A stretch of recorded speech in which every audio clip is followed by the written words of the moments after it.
children want to know, students want to know as to when we are going to come up with the application forms for JEE as well as NEET.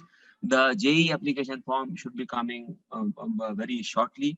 The exams, we are yet to decide the dates, but since this time the entire session is going late, the exams will not happen in January as they were planned earlier, as they were done in the last year.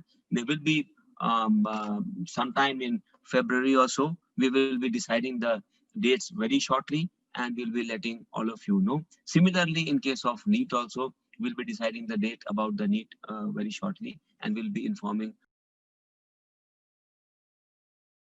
But what CBSE has said that for their evaluation purposes, for their board exam, they have deleted certain portions are not going to come.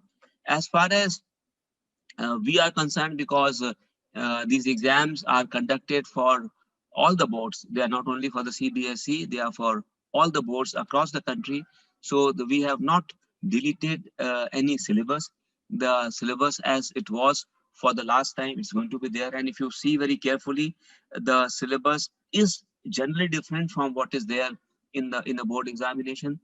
And also we have this understanding that mostly students, when they prepare for these exams, they prepare at least 2 years in advance, that when they enter the grade 11, since then they start preparing for these exams. So we are sure that grade 11 they have covered 100%, and grade 12 also, since they are aware that these are examinations which also see their preparations for doing well in the engineering. If you are eventually going to appear in the, participate in the engineering courses in first semester or second semester, you would need to know these concepts which have been deleted by the CBSE for their evaluation purposes.